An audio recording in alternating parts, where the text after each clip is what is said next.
Good morning and welcome to this virtual Wellbeing Festival live session.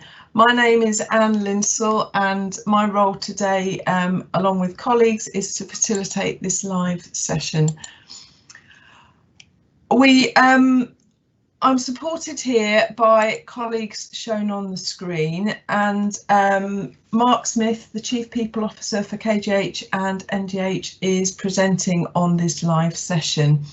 This live event is part of a series of live events, a wide range of diverse events which are running across the week as part of our NHCP Virtual Wellbeing Festival to give you tips and tasters to help support your health and your well-being as we continue to work through this pandemic. Before I introduce the live session, I would just remind you that if you have any questions for our presenter today, please put them in the question box and we will do our best to answer them either during the session or afterwards. You can also like questions that have been asked by others. Already within the questions, you will find a link for you to provide us with your email address, so we can send you directly after the event a link for your feedback. We really want and value your feedback. This session will run for about 30 minutes, which includes time for you to ask questions of Mark at the end of the session. So it's now time for me to hand over to our presenter, Mark Smith from Northampton General and Kettering General. So, thank you very much, Anne. Good morning, everybody. Welcome to today, a very special day. We had hoped to be seeing you all in a tent on Thursday towards the end of this week, but unfortunately, due to obviously the current circumstances, we've turned our health and wellbeing event virtual, which is a hugely exciting opportunity. It's really important for us to take time at the moment, given what we've been through recently and prior to this, in terms of reflecting on our own health and wellbeing and the health and wellbeing of each other, our colleagues from across the Northampton care and health and partnership system.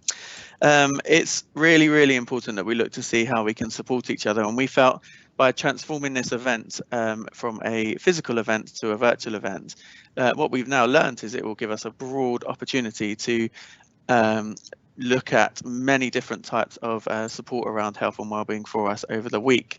What you can hopefully see now on your screen is the programme of this week. You can see coverage starts at 9 AM every day and finishes just after 6, probably about 7 o'clock every single evening. But this is special because everything will be recorded, and anything that we want to watch we can go back to. So any of you potentially with or without children that have been participating in Joe Wicks's PE movement in the last 13 weeks will know, as I do when I get home, I'm quite often badgered straight away that we will need to undertake our Joe Wicks session for today. You can do a similar thing with our health and wellbeing programme. So any and all of the sessions that you can see here on the programme, you can go back to at your convenience and at your leisure, acknowledging that not everybody may be available at a specific time of that particular event. One thing I just wanted to also say about the programme is a huge, huge heartfelt thank you to all of the speakers and everybody who's coming forward with contributions this week. We have some keynotes, as you can see, at midday every single day, but we've also got many other events, a multitude of events across a number of different health and wellbeing activities.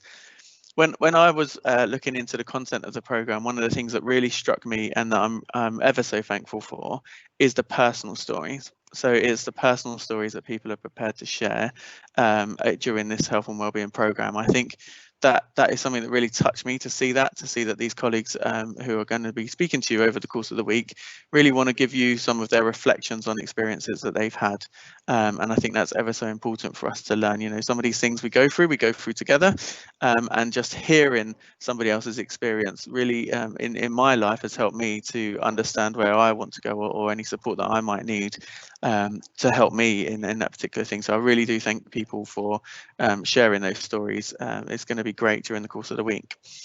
There's a couple of other things that I should say, much the same as an opening speech in many events.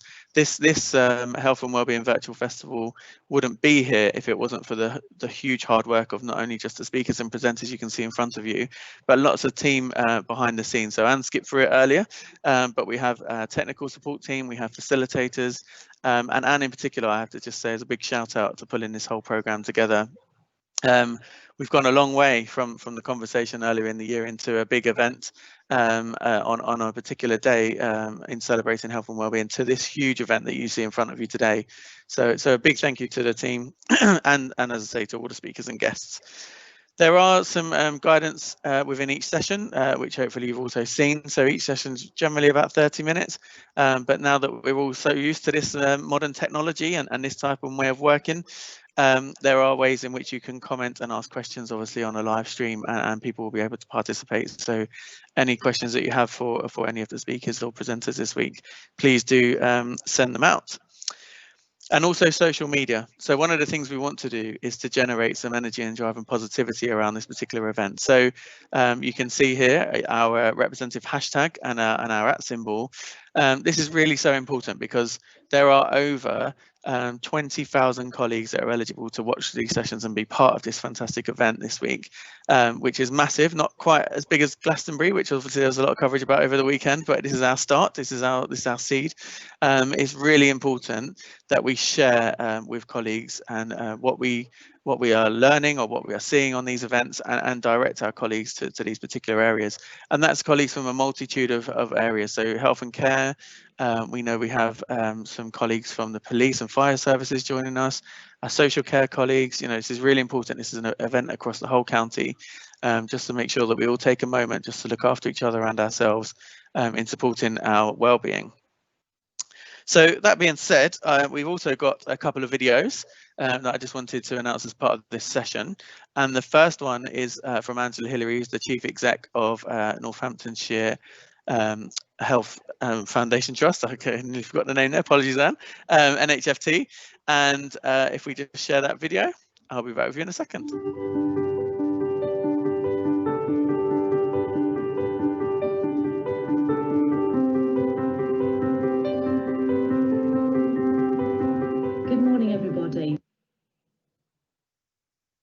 And hello, my name is Angela Hillary and I'm the Chief Executive of Northamptonshire Healthcare NHS Foundation Trust. And I want to welcome all of you to this virtual wellbeing festival that we're having over the week. And I'm doing this on behalf of all of the leaders across Northamptonshire.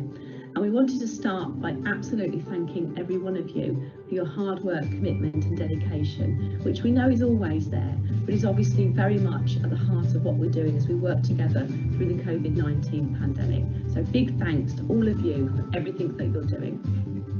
We wanted to also recognise the importance of wellbeing and to signal and demonstrate this to you. And this is why the week's been planned.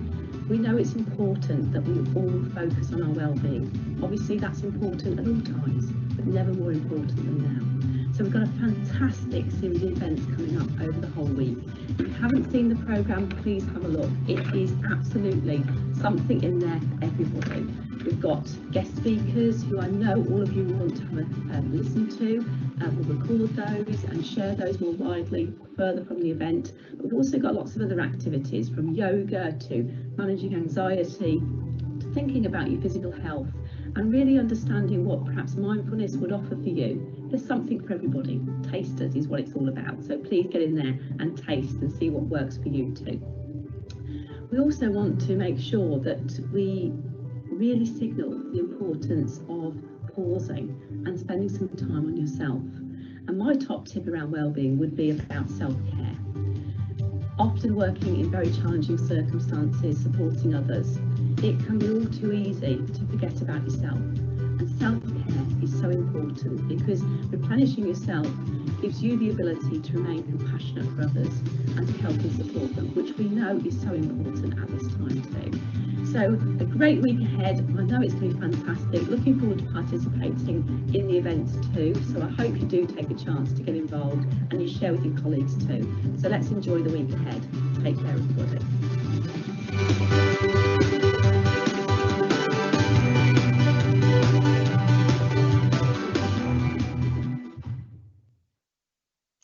So huge thank you to Angela there, and some really strong messages in relation to self-care. It also made me reflect in terms of the fantastic events that we have this week, that in both Northampton and Kettering hospitals in which I work, we've moved some of our senior executive times around as well to make sure that we can all participate and be part of this fantastic event. It's really important that we do take that time for each other.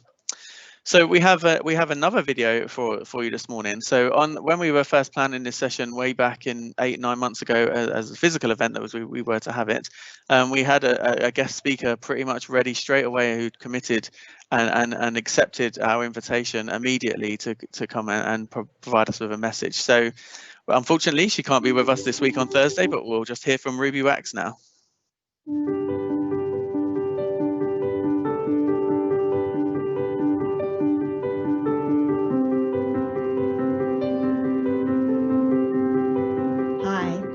I really look forward to coming to the Wellbeing Festival next year. Sorry I couldn't be there this year. I don't know who is, but it's not me. But I just want to really thank the NHS social care and key workers for doing what they're doing. I mean, you're my heroes. There's no words. I mean, you'll go to heaven. There's nobody that I'm in awe of as much as you. So thank you. So I'll see you next year, and my tip for well-being would be maybe wean yourself off the news. Try to cold turkey off of that one, and just know that there's human connection, and you have so much love behind you. And what'll get us through is paying attention to the next guy. You guys are doing it anyway. Just caring and community, and not each man for himself, the way we've been living. Humans were born to bond, and hopefully we'll do that from now on. But thank you for doing what you're doing.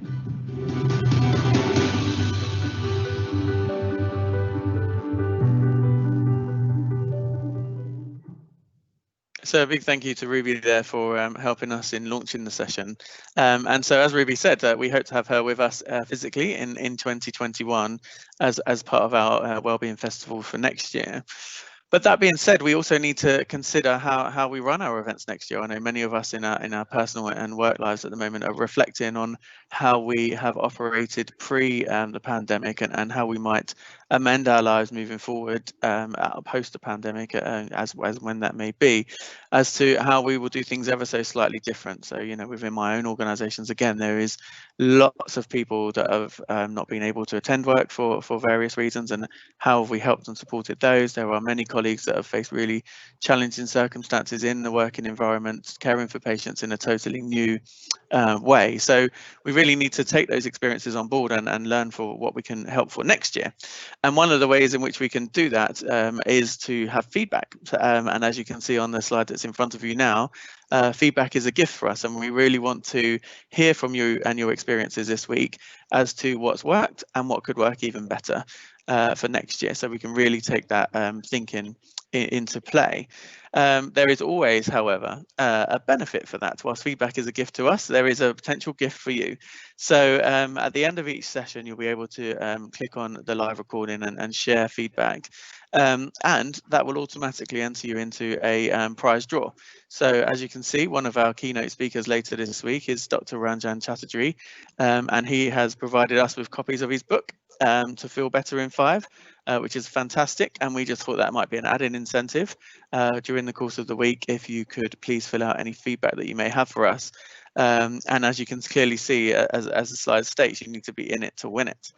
So thank you very much for that. I would just then say, post-competition time, this is a very daunting experience for me. We're going to open up for Q&As. There isn't much more for me to say other than to say welcome to this fantastic festival, and I really hope you enjoy yourselves and take time to view the events over this week and subsequent occasions.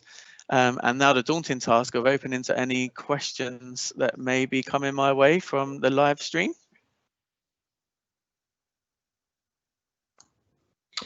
Hi Mark, yep, we've got some questions coming in. The first one is, what is your top tip for well-being?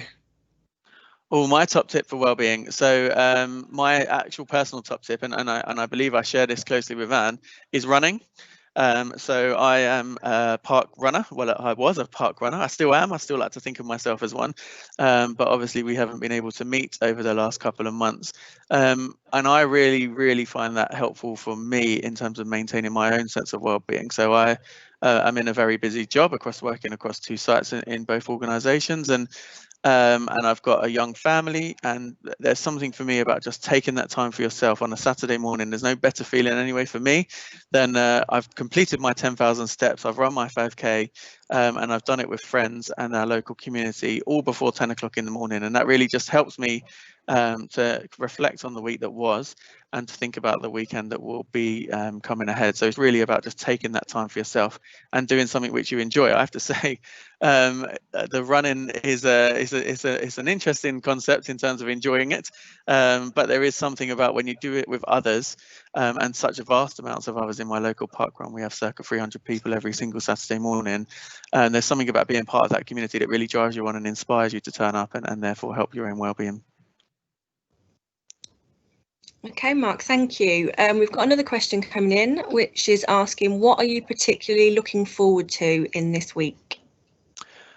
Oh, there is quite a lot this week. As I say, for me, the personal stories. I really want to reflect on some of those personal stories as to the journeys that people have been on, not just in the recent times, which are really important, but also more extended than that. I take a lot from personal stories in terms of how people are feeling. Data and information can always provide you with something, but I think listening to people and then understanding where people's experiences are is going to be really important. And being a huge football fan, obviously Clark Carlisle's session at midday today will be another one for me. And just keeping on the sporting theme, obviously Kelly Holmes's speech later on this week. I still remember that moment. I'm not sure not as clearly as Kelly does, but of crossing the line and winning that second gold medal, that will stay with me for a long time. That was a massive achievement all those years ago. Thanks, Mark. Got another question in. It's a really good question. This once again is, what one piece of advice would you give for healthcare workers during this pandemic? One key bit of advice. My key bit of advice during this time would be to talk. So to make sure that we communicate and we talk to each other. So I've been not astounded, but I've been really pleased in relation to people coming forward to share their experiences and offload sometimes when they've had a challenging day, or to look or search for advice. I think it's really important to talk to each other about how we're feeling and what we can do to support one another. I reflect on the We Care Cafe in Kettering and the Our Space in Northampton. We put those spaces in knowing or thinking that there may be a requirement for them, but they have been hugely beneficial. And what we have seen is people come forward and seek out, have that help, and just have a bit of time to talk to each other. I think, as I say, for me, it's really important to talk. I think sometimes when you get home, I experience this, you get home and people have seen things on the news, and our friends and our family are ever so worried about the work that we've been undertaking. And I think it's important to talk to them and to talk to each other, other people that have experienced how you're going through. It's okay to share. It's absolutely fine. And on the case of okay, it's also okay not to be okay. We've reflected as that as a family over the last 4 to 5 months. Sometimes it's been tough for us, and we've spoken about that with each other, and anyone from my 6-year-old to my wife to my grandparents, who I'm fortunate enough to still have, we've spoken about the fact that sometimes it's okay not to be okay, but at least we talk about it and share our concerns and feelings with each other. Thank you, Mark. We've got another question coming in from Ed. What advantages do you think running this festival virtually might offer over a live event? It's a really good question, Ed. And it's something that I think lots of situations in this pandemic have led us to think of how do we do things in a slightly different way. The concept of Microsoft Teams, as an example, I wasn't even a member 4 months ago, and now I pretty much use it for 70% of my day and our interactions. I think in terms of some added benefit to perhaps how we may have planned the event a year ago is that the sessions are recorded. so they're forever in time. We can access them at different times. We don't have to be in a certain place at a certain time in order to watch the wisdom and the experiences that people are sharing with us. So I think one of the big advantages to that, and some learning that we'll take forward, is how do we record these events. I still am a very personable person. I still like to see and communicate with people in a physical way as well as virtually, and I think it will be a blended mix potentially in the future. But how do we record what we then see for those who can't attend physically, to still benefit from that experience? I think that will be really helpful, and I think that's something that we'll gain that will be slightly different between this event and a potentially a live event. Okay, Mark, thanks very much for that. Got a question here with a few likes to it. How can we not feel bad if you're not able to be productive during the pandemic? How can we not feel bad if we're not? There's lots of knots in that question. I think it's okay, as I said earlier. I think it's okay just to pause and to know that. So one of the strengths around that statement is that you know how you're feeling at the moment, and you do not feel as productive as you'd like to be. And I think sometimes it's around how do you accept that. So it's okay to say, okay, this is where I'm at right now. What can I do about it? Can I change or alter this situation? Can I do something different about it? And how can I change? So one of the things that I took from just keeping on the Olympic theme from the British cycling team many years ago is one of the concepts that they had as a team was when they were working with each other was control the controllable. So what is it that's in my gift that I can control and influence, and what is it that I can't? So unfortunately at the moment, in terms of the pandemic, there's lots in it that we can't control, but there are certain things that we can.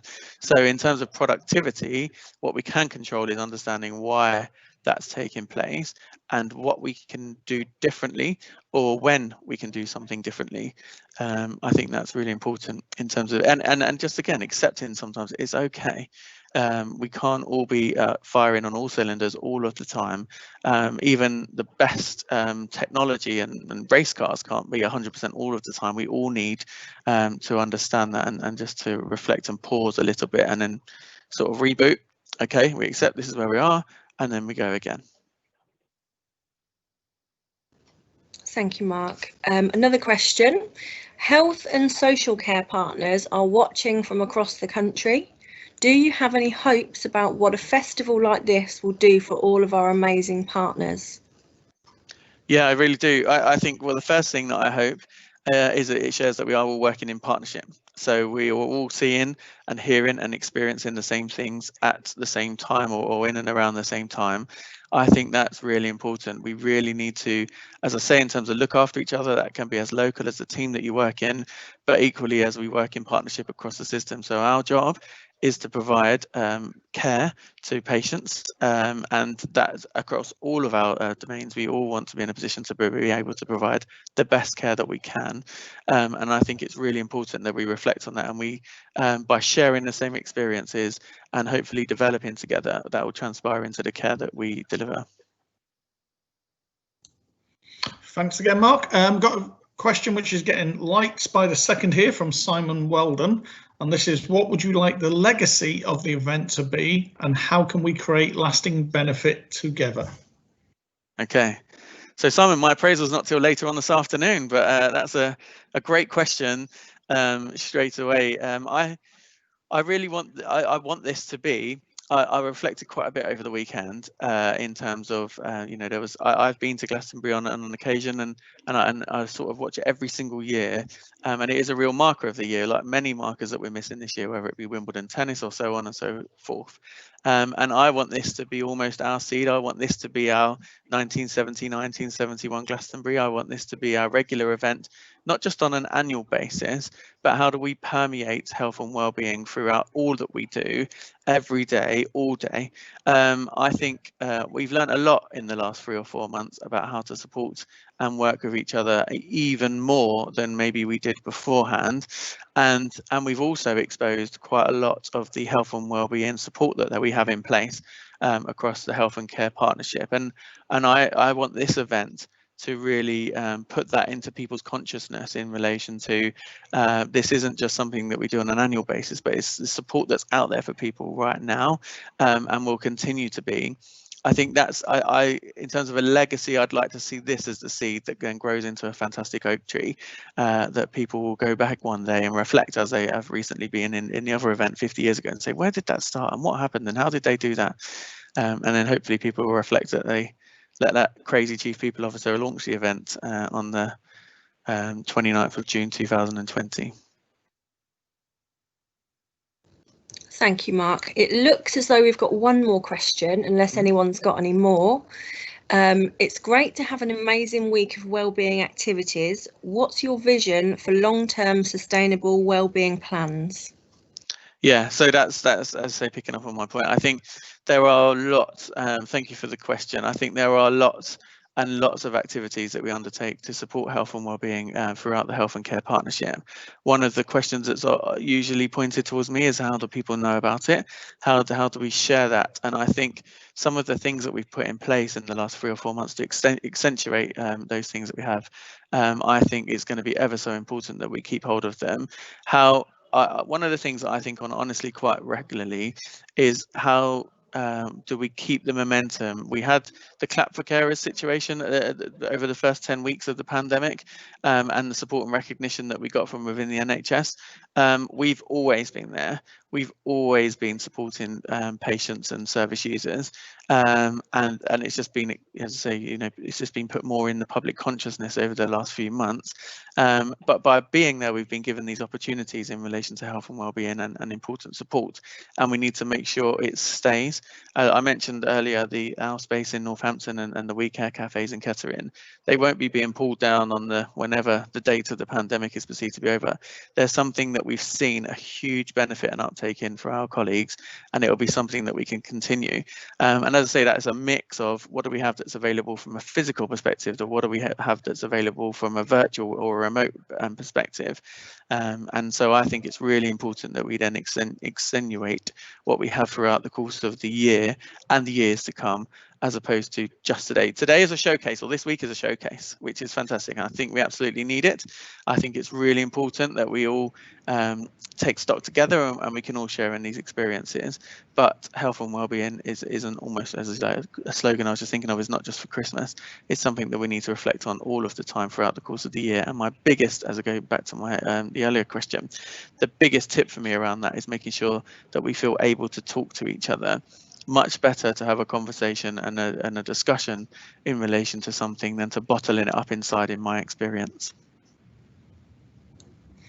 Thank you very much, Mark. We have no more questions in the Q&A box at the moment. Dawn has, however, put the feedback form in there for later on, just a reminder. So I'll now hand back to Anne as the questions have come to an end. Thank you very much, Mark. Okay, thank you, Mark, and thank you, team.